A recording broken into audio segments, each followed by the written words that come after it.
اللهم صل على سيدنا محمد يا رب صل وسلم دائما ابدا على حبيبي.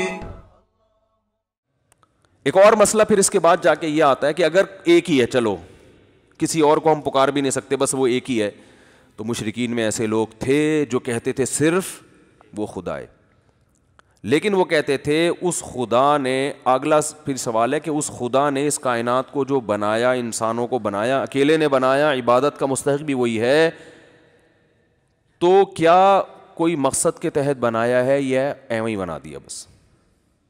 یہ بہت بڑا سوال ہے. اس سوال کا جواب دیے بغیر آپ زندگی نہیں گزار سکتے, کیونکہ اگر ایسا ہی بنا دیا ہے, کوئی مقصد تو اس کے پیش نظر نہیں تھا, تو چلو بنا دیا اس نے. اچھا, سوال یہ پیدا ہوتا ہے کہ جو مشرکین مکہ یہ کہتے تھے کہ خدا ہے, ایک ہے, اور اس نے ہمیں بنایا لیکن کوئی مقصد نہیں ہے بنانے کا, تو وہ پھر خدا کی عبادت کے قائل کیوں تھے؟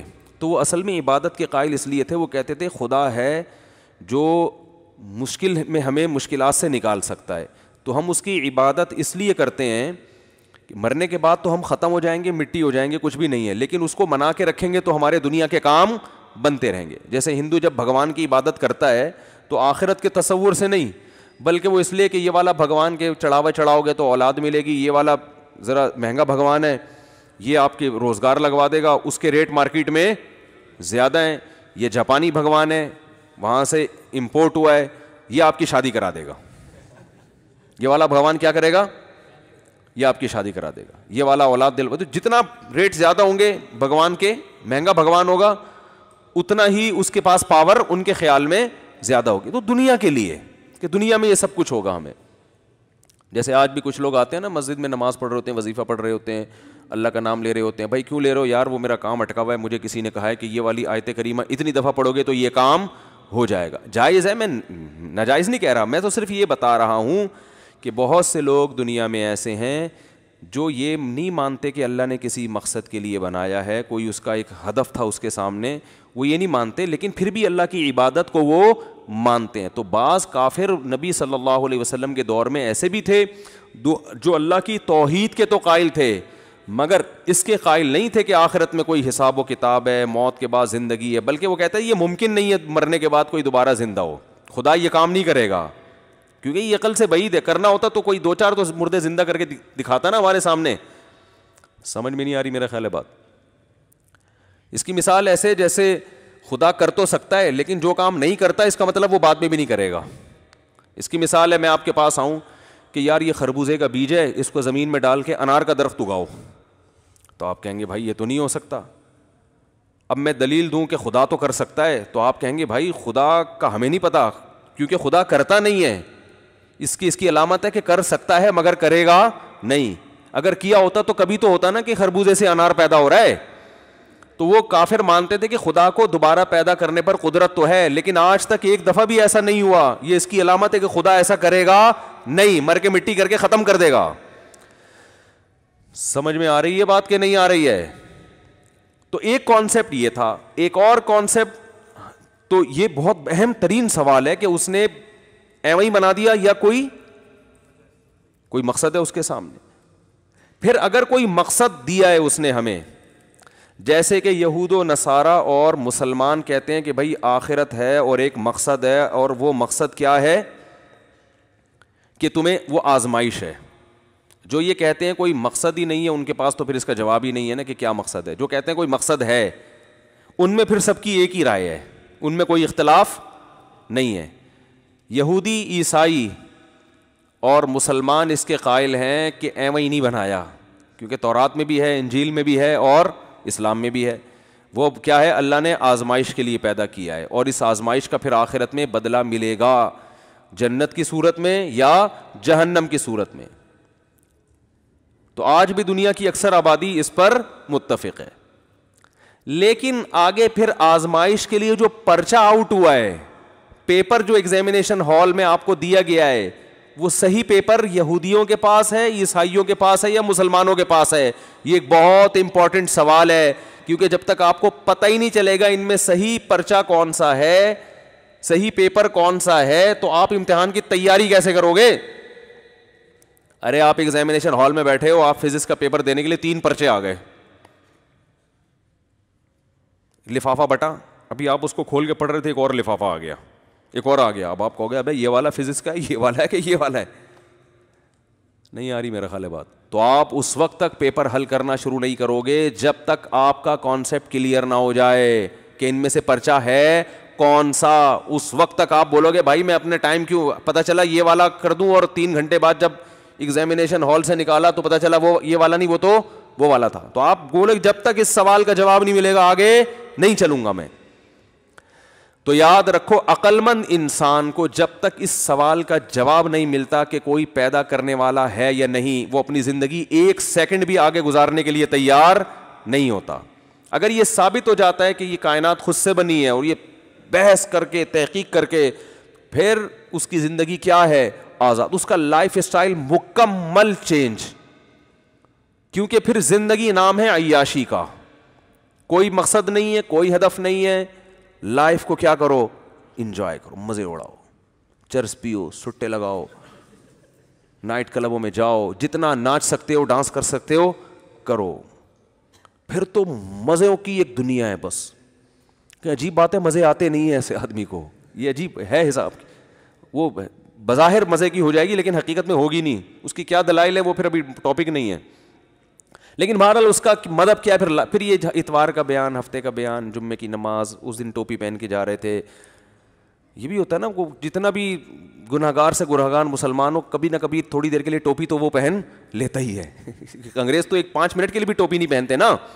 تو چائنا کی جالیوں والی ٹوپی پہن کے کبھی کبھار, جیسے وہ ایک صاحب تھے سیاسی لیڈر, کوئی بڑے آدمی تھے, ان کا انتقال ہو گیا, تو بحث ہو رہی تھی. کوئی کہتا ہے بھائی یہ بڑے بے دین تھے, یہ کوئی کہہ رہا تھا نہیں دیندار تھے. تو ایک طالب علم تھا ہمارے مدرسے میں, بڑا مزہ آئی, اس نے کہا میں نے ایک دفعہ ان کو ٹوپی پہنے ہوئے دیکھا تھا, اس کی علامت ہے کہ وہ نیک آدمی تھے. یعنی ایک اور کچھ عمل تو سامنے آ نہیں رہا, تو چلو ایک دفعہ ٹوپی پہنے ہوئے میں نے دیکھا تھا. اس کا مطلب اتنے بھی برے, کیونکہ لبرل آدمی تو ایک دفعہ بھی ٹوپی پہنتے ہوئے شرم آتی ہے کہ یار لوگ کیا کریں گے, ملا بن گیا ہے. تو پھر جو ہے نا, اگر کوئی نہیں ہے تو یار پھر آپ کا لائف اسٹائل مکمل کیا ہونا چاہیے؟ چینج. پھر یہ شادی بیاہ کے تکلفات, سالے, ساس, جٹھانیاں, ٹوپی ڈرامے ہیں بھائی. یہ جاؤ ٹکٹ کٹاؤ, امریکہ جاؤ, بوائے فرینڈ رکھو, اور لڑکیاں بوائے فرینڈ رکھیں, سمجھ میں آ رہا ہے 2-4 دن بعد وہ وسیم اس سے زیادہ ہینڈسم آیا, اب اس کو ہٹا یار, وہ ٹھیک ہے زیادہ ٹھیک ہے. جب انجوائے کرنا ہے تو پھر انجوائے کرنے کا میں کوئی کسر چھوڑنی نہیں چاہیے. پھر یہ چھوڑ دو ٹوپی ڈرامے جو ہے نا, عید, بقرعید, رمضان میں 1 روزہ بھی کیوں رکھ رہے ہو؟ ٹھیک ہے نا, 1 بھی کیوں رکھ رہے ہو؟ اگر ڈاکٹر نے ڈائٹنگ کا کہا ہے تو 10 روزے رکھو, نہیں کہا تو 1 بھی نہ رکھو. پھر مفتیوں سے نہیں پوچھو کہ روزہ فرض ہے, نہیں, ڈاکٹر سے پوچھو کہ مجھے کھانا ہے کہ نہیں کھانا. ڈاکٹر کہے بھوکا رہو تو بھوکے رہ لو, کیونکہ صحت اچھی ہوگی تو لائف کو انجوائے کر سکو گے. پھر کماؤ پیسے, یہ بہت اہم سوال ہے. اور اگر کوئی ہے, یعنی یہ سوال کا جواب ضروری ہے یا نہیں ہے مجھے ہی بتاؤ نا, کیونکہ لائف پر اس طرح یہ فضول سوالات نہیں ہیں کہ حضرت یوسف علیہ السلام کی زلیخا سے شادی ہوئی تھی کہ نہیں ہوئی تھی. لوگ یہ بھی سوال پوچھتے ہیں نا. ارے لوگ مجھ سے سوال پوچھتے ہیں کہ جو زلیخا عزیز مصر کی بیوی, زلیخا اس کا پتہ نہیں نام تھا نہیں تھا, لیکن مشہور یہی ہے کہ اس کی بعد میں اینڈ میں یوسف علیہ السلام سے شادی ہوئی تھی کہ نہیں ہوئی تھی. تو میں کہتا ہوں بھائی اگر ہوئی تھی تو ہم کیا کریں, نہیں ہوئی تھی تو ہم کیا کریں, کیونکہ اب ولیمہ تو بہرحال ہو چکا. یعنی اس کا ہماری پریکٹیکل لائف سے کوئی تعلق نہیں ہے. یزید لعنتی ہے یا رحمت اللہ علیہ؟ ویسے میں نے یزید کو رحمت اللہ علیہ کبھی بھی نہیں کہا. میرے بارے میں فیک پوسٹ چلائی گئی ہے اور اس میں جو کچھ بولا گیا سب جھوٹ, اور اس فیک پوسٹ کا بہت نقصان ہوا ہے. تو جو بھی پوسٹیں آ رہی ہوتی ہیں آنکھ بند کر کے یقین نہ کر لیا کرو. اب قطع نظر اس سے کہ وہ لعنت اللہ علیہ ہے یا رحمت اللہ علیہ, بھائی آپ نے اپنی قبر میں جانا ہے, آپ سے آپ کے بارے میں سوال ہوگا. لوگ کہتے ہیں ظالم کو لعنت اللہ علیہ نہ کریں, تو ظالم تو پھر دنیا میں بہت ہے. سب کا نام لے لے کے لعنت اللہ کہنا شروع کیا تو آپ کی زندگی ختم ہو جائے گی, لعنت اللہ کا لفظ ختم نہیں ہوگا. بات آ رہی ہے سمجھ میں؟ وہ تو پھر حضرت عثمان کے قاتل پہ بھی لعنت اللہ علیہ. ہم تو کہتے ہیں حضرت حسین کو جس نے قتل کیا لعنت اللہ, لیکن اب اس کے علاوہ بھی تو دنیا میں غم ہے نا. جو بھی حسین کا قاتل ہے اللہ کی 100 لعنتیں ہوں, ہماری بد دعا ہے اس کے لیے, لیکن بس دے دی لعنت. اب یہی تھوڑی کہ سارا دن ہر محرم میں یہی ایک پروگرام چلتا رہے, یزید اور وہ قصے کہانیاں وہی لے کے صبح سے شام ایک ہی ٹاپک ہو اور پوری قوم اسی پہ چل رہی ہو. تو اس کا ہماری پریکٹیکل لائف سے تعلق بولو بھائی نہیں ہے. زکریا علیہ السلام تو پیغمبر تھے نا, ان کا مقام تو نواسہ رسول سے بڑا تھا, کیونکہ پیغمبروں کا مقام پوری اہل سنت والجماعت کا اجماع ہے کہ کوئی امتی پیغمبر کے برابر. تو بڑے بڑے دنیا میں لوگ ہیں, بڑے بڑے بزرگان دین ہیں, صحابہ ہیں, تابعین ہیں, پیغمبر ہیں جن کو قتل کیا گیا. تو بھائی ظالم دنیا میں بہت ہیں, آپ وہ کام کرو جس کا آپ کی پریکٹیکل لائف سے تعلق. تبھی قرآن جب ظالموں کے واقعات بیان کرتا ہے نا, تو قرآن پتہ ہے کیا کہتا ہے؟ تلک امۃ قد خلت, یہ قوم تھی جو گزر چکی ہے, لہا ما کسبت, انہوں نے جو کمایا اس کا بدلہ ان کو ملے گا, وَلَكُمْ مَا كَسَبْتُمْ, تم اپنے عمل کو فوکس کرو, تم جو کرو گے تمہیں اس کا بدلہ ملے گا. تو عمل کو فوکس کرو, عمل جو تمہیں آرڈر دیے جا رہے ہیں اس پر کتنا عمل کر رہے ہو. عمل ہمارا زیرو, لعنتیں بھیجنے میں فلاں نے یہ کر دیا, فلاں نے یہ کر دیا, فلاں نے یہ کر دیا, فلاں نے یہ کر دیا. بھائی ٹھیک ہے کر دیا, برا کیا, ایک دفعہ بیان بھی ہو سکتا ہے, باقی تو اپنے آپ کو ٹھیک کرنے کی کوشش زیادہ ہونی چاہیے, اپنے آپ کو, اپنی قوم کو, کہ بھائی رشوت لے رہے ہیں لوگ, والدین کے حقوق ادا نہیں کر رہے, نماز میں کوتاہی کر رہے ہیں, یتیموں کا مال کھا رہے ہیں, بہنوں کو وراثت نہیں دے رہے ہیں, جھوٹ بول رہے ہیں. عدالتوں میں کتنا جھوٹ چل رہا ہے, میں نے ابھی جمعے کے بیان میں وہ ریکارڈنگ ختم ہو گئی تھی اس وقت بتایا, وہ ریکارڈنگ اتفاق سے ہوئی نہیں. اتنا خاندانی جھوٹ ہماری عدالتوں میں چل رہا ہے نا, کہ ایک صاحب نے بتایا کہ پولیس والے جب یہ کھڑے ہو کر کہتے ہیں نا لا الہ الا اللہ پڑھ کے جو کچھ کہوں گا سچ کہوں گا, فلانے کے گاڑی سے 3 کلو چرس نکلی ہے. تو میں نے ایک پولیس والے کو پکڑ لیا, میں نے کہا کیا تم نے دیکھا؟ کہہ رہے ہم نے تو بندہ ہی نہیں دیکھا, اس کی گاڑی کہاں دیکھی ہم نے, نہ ہم نے بندہ دیکھا نہ اس کی ہم نے گاڑی دیکھی, 3 کلو چرس ہم نے کلمے کے ساتھ نکالی عدالت میں. میں نے کہا یہ تو ظلم ہے. کہہ رہے ہیں مجبور ہیں, گن پوائنٹ پہ جو ہے نا یہ سارے کام ہو رہے ہیں, نئی جھوٹی قسم اٹھائیں گے. سب جگہ میں مانتا ہوں نہیں ہوتا, سارے پولیس والے بھی ایسے نہیں ہوتے, لیکن وہ جو نیچے کے پولیس والے مجبور ہوتے ہیں اپنے آفیسر کے آگے, وہ کہتے ہیں نہیں تو فوراً جاب سے نکال دیا جائے گا, جاب سے نکال دیتے ہیں. میں مانتا ہوں کہ ہر جگہ ہر ایک نہیں کرتا یہ, لیکن یہ بھی ہو رہا ہے عدالتوں میں, سب کو پتا ہے کہ ہو رہا ہے. تو یہ کیوں ہو رہا ہے؟ جب ہماری صبح سے شام تقریریں دائیں بائیں گھومیں گی اور ان تاریخی واقعات ہی کو صبح سے شام لپیٹتے رہیں گے, تو آپ اپنی اصلاح سے کیا ہو جائیں گے؟ غافل. تو اس پہ ضرورت ہے فوکس کرنے کی. خیر, تو میں یہ عرض کر رہا تھا کہ یہ امپورٹنٹ سوال ہیں کہ خدا ہے یا نہیں ہے تو کتنے ہیں, کیونکہ اس کا ہماری پریکٹیکل لائف سے تعلق. اگر خدا نہیں ہے, لائف کو کیا کرنا ہے؟ انجوائے. پھر ابا کو اولڈ ہوم میں جمع کراؤ, کیونکہ ٹینشن ہے خام خواہ کی, انہوں نے تو لائف گزار لی, اب آپ کی لائف میں کھانس کے کیا کر رہے ہیں؟ ٹینشن کا سبب بن رہے ہیں, بلا وجہ کھانس رہے ہیں. چلو وہ تو بڑھاپے کی وجہ سے کھانس رہے ہیں, جراثیم کہاں جا رہے ہیں؟ پورا گھر میں جراثیم پھیل رہے ہیں, ٹھیک ہے نا.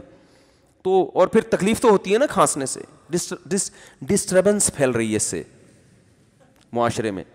تو اس لیے لبرل لوگ ابا کو ایک اچھے سے ہاسپٹل میں ایڈمٹ کرا کے وہیں پیسے دے دیتے ہیں کہ اب ان کو کہاں رکھنا ہے آپ نے, جو نام نہاد لبرل ہیں ان کی بات کر رہا ہوں.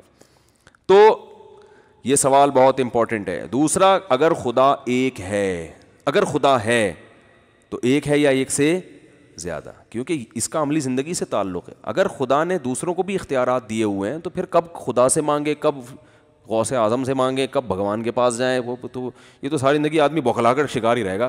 یار گیا ادھر تھا اولاد کے لیے, ہو سکتا ہے اولاد کا اختیار اس کے پاس ہو, کوئی دلیل تو نہ اس کی ہے نا. ابا سے سنا تھا وہ والا, کیونکہ مہنگا بھگوان ہے, جب کاروبار کا مسئلہ ہوگا تو وہ مسئلہ حل کرے گا. اور ماموں سے سنا تھا کہ شادی والا بھگوان وہ ہے, تو ابا اور ماموں بھی تو آپ جیسے ہی ہیں نا. یا پنڈت جی سے سنا تھا, تو پنڈت جی کو کپڑوں کے معاملے میں تو آپ فالو کر نہیں رہے, جیسے کپڑے وہ پہنتے ہیں آپ وہ تو پہنتے نہیں ہو. عبادت جو کپڑوں سے بڑی چیز ہے اس میں آپ نے ان کو اپنا رہبر بنایا ہوا ہے. بات نہیں آئی میرا خیال ہے سمجھ میں, بھائی اگر پنڈت جی کے پاس صحیح راستہ ہوتا تو آپ پورے ڈریس میں ہو. پنڈت جی کا ڈریسنگ اس قابل نہیں ہے کہ آپ وہ ڈریس پہن کے کہیں رشتہ لینے جاؤ. آپ کیا خیال ہے؟ فوراً بھگا دیں گے لڑکی والے پہ, کیا پہن کے آیا. آپ کہو کہ جی جب میں پنڈت جی کے کہنے پر پتھر کے بنے ہوئے بت کو خدا سمجھ سکتا ہوں, جو بہت اہم ترین مسئلہ ہے, تو پنڈت جی کے ڈریس ہی اصل ڈریس ہے. ڈریسنگ میں بھی میں ان کو فالو کروں گا, کوئی بھی فالو نہیں کرتا. تو یار ایک سادہ سی چیز میں آپ فالو نہیں کر رہے تو اتنی بڑی چیز میں آپ کیسے اس کو فالو کر رہے ہو؟ آپ کے پاس کیا دلیل ہے کہ پنڈت جی صحیح کہہ رہے ہیں؟ انتہائی پنڈت جی کے احترام کے ساتھ میں یہ بات کر رہا ہوں. آپ اس کا احترام اپنی جگہ جو آپ لوگ کرتے ہیں وہ ٹھیک ہے, کرتے رہیں, آپ کے مذہبی رہنما ہیں, لیکن بات تو عقل کی یہی ہے نا, جو کھوپڑی میں آتی ہے, جو سیدھی سیدھی 2 اور 2 4 کی طرح جو بات ہے وہ تو یہی ہے. تو اگر خدا ایک سے زیادہ ہیں یا نبی بھی مدد کر سکتے ہیں, فار ایگزامپل نبی کو بھی اللہ نے اختیارات, ہم تو کہتے ہیں نبی کو اللہ نے اسباب سے ہٹ کے اختیارات دیے ہی نہیں ہے, لہٰذا ہم تو ہر چیز اللہ سے. شادی کرا دے اے اللہ تو کرا سکتا ہے, بچے دے دے اے اللہ تو دلوا سکتا ہے, اور بزنس دے دے اے اللہ تو دے سکتا ہے. کبھی ہم نے اس نبی سے دعا نہیں مانگی, حالانکہ ہمیں عشق کی حد تک پیغمبر صلی اللہ علیہ وسلم سے محبت ہے, اور جب تک ایسی محبت نہ ہو آپ کا ایمان ہے نہیں. ہم نبی کی قبر کی زیارت کو بہت بڑی سعادت سمجھتے ہیں, وہاں صلاۃ والسلام پڑھنا, وہاں بیٹھنا مسجد نبی میں, یہ بہت بڑی سعادت ہے. سب نبی کی محبت میں ہے, لیکن اسی نبی نے ہم سے کہا ہے, اسی نبی نے بتایا ہے کہ اگر اللہ کے در کو چھوڑ کر مجھ سے مانگا تو مشرک پر اللہ نے جنت کو حرام کر دیا ہے. اسی نبی کی کہنے کی وجہ سے ہم توحید پرست ہیں. میں سمجھا پا رہا ہوں کہ نہیں سمجھا پا رہا اپنی بات؟ تو ہم تو ہمارا اب تو کلیئر معاملہ ہے نا. جو توحید پرست ہے اس کا معاملہ 2 اور 2 4 کی طرح بالکل کیا ہے بھائی, ہر چیز اللہ سے ہی مانگنی ہے, ہر چیز میں سب کچھ آ گیا. مشرک بیچارہ ٹینشن میں رہتا ہے, کبھی اس کو کہتے ہیں یہ والا جو چیز داتا دربار پہ جاؤ اولاد وہاں سے ملے گی, وہ یہ چڑھاوے چڑھاؤ وہاں سے اولاد ملے گی, شادی نہیں ہو رہی تو اس کے لیے وہ فلاں پیر صاحب ہیں وہاں سے اولاد ملے گی, اور سر پہ بال نہیں اگ رہے تو اس کے لیے فلاں ہے, بزرگ ہیں فلاں ہیں, یا وہ بھگوان ہے, یا وہ 10 قسم کی چیزیں ان کے پاس. ان کو پتہ ہی نہیں کہ کون سی چیز اللہ سے مانگنی ہے اور کون سی کسی اور سے. میں تبھی مشرکین سے ایک سوال پوچھتا ہوں کہ اگر اللہ نے اپنے علاوہ بھی مخلوق کو, چاہے وہ پیغمبر ہوں, ان کو اختیارات دیے تو سارے دیے ہیں یا تھوڑے دیے ہیں؟ سارے دیے ہیں, تو پھر ساری زندگی اللہ کے علاوہ انہی سے مانگتے رہو, پھر اللہ سے مانگنے کی ضرورت کیا ہے؟ دیے اس لیے ہے نا کہ ان سے مانگو, ورنہ دینے کا فائدہ کیا؟ تو پھر اللہ سے کیوں مانگتے ہو؟ اور اگر سارے نہیں دیے, کچھ اللہ نے اپنے پاس رکھے ہیں اور کچھ ان کو بھی دے دیے ہیں, تو وہ آپ کو معلوم ہے یا نہیں ہے؟ اگر معلوم نہیں ہے تو پھر آپ کو پتہ کیسے چلے گا کہ یہ والا اختیار ان کے پاس ہے یا نہیں ہے؟ نہیں آ رہی بات. حکومت نے کسی کو وزیر بنا دیا, اختیارات دے دی, یہ نہیں پتا کہ وزیر تعلیم ہے یا وزیر ہیڈ پمپ ہے یا وزیر بجلی لے جانا ہے. پہلے زمانے میں وزیر ہوتے تھے بجلی لانے کے لیے اب ہوتے ہیں سوئچ آف کرنے کے وزیر. ایجوکیشن کے وزیر کا مطلب یہ ہوتا ہے کہ اس کو ایجوکیشن کے علاوہ کچھ بھی نہیں آتا, سب آتا ہے, سوری ایجوکیشن کے علاوہ سب آتا ہے. سب وزیروں کی بات نہیں کر رہا جو میرا بیان سن رہے ہیں ان کے علاوہ کی. تو آپ کو پتہ ہی نہیں ہے کہ اس کے پاس جو وزارت ہے, جو اختیارات ہیں وہ کون سے ہیں, تو آپ کنفیوز رہو گے نا. تو اگر اللہ نے اپنے علاوہ پیغمبر کو بھی اختیارات دیے ہیں تو سارے تو دیے ہیں, تو پھر اللہ سے مانگنے کی ضرورت نہیں ہے. اور اگر بعض دیے تو وہ معلوم ہے یا نہیں ہے؟ اگر معلوم نہیں ہے تو بھی کوئی فائدہ نہیں, اور اگر معلوم ہے تو ان کی لسٹ پیش کر دیں آپ, ایکسکیوز می, آپ ان کی کہ بھائی سارے تو نہیں اللہ نے دیے, یہ والا اولاد کا فلانا فلانا, ایک لسٹ آنی چاہیے تاکہ مشرک کو پتہ چلے کہ یہ والی چیزیں میں نبی سے بھی مانگ سکتا ہوں. اس کے پاس لسٹ ہونی چاہیے. لیکن مشرک کہتے ہیں نہیں سارے اختیارات دے دیے ہیں, تو پھر سارے پر یہ پھر اشکال ہوتا ہے کہ جب سارے ہی دے دیے تو پھر اللہ سے مانگنے کی ضرورت کیا ہے؟ پھر تو ساری زندگی نبی سے ہی مانگتے رہو. تو ہمارا توحید پرست آدمی کا کانسیپٹ کلیئر, اور یہ قرآن نے کلیئر کر دیا نا.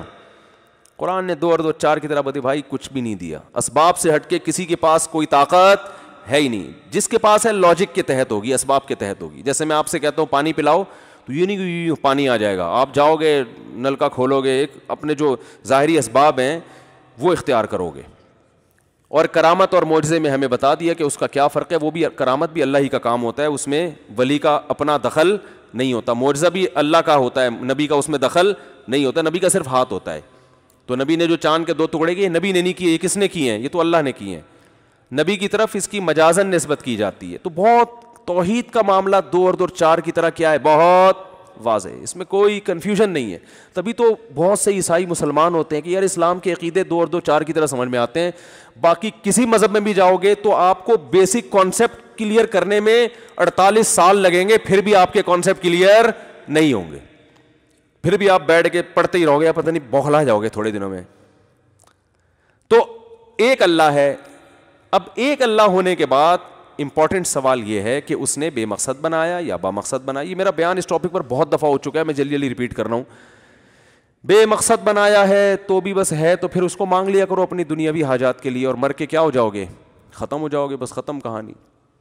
پھر بھی لائف اسٹائل ہوگا, نتیجے میں وہی لائف کو کیا کرنا ہے, انجوائے. بلکہ اللہ کو مانگنا بھی انجوائمنٹ کے لیے, لائف انجوائے کرنے میں کہیں کوئی کباب میں ہڈی بن رہا ہے تو اللہ سے مانگو یہ ہڈی کیا ہو جائے, ختم ہو جائے. تو وہ بھی لائف انجوائے ہی ہے اور کچھ بھی نہیں ہے اس کا مقصد. مفتی طارق مسعود صاحب کے بیانات سننے کے لیے youtube.com/مفتی طارق مسعود کو سبسکرائب کریں, اور اگر آپ لائیو ویڈیو کو کبھی بھی مس نہیں کرنا چاہتے ہیں تو سبسکرائب کرنے کے بعد بیل آئیکن پہ کلک کرنا مت بھولیں. جزاک اللہ.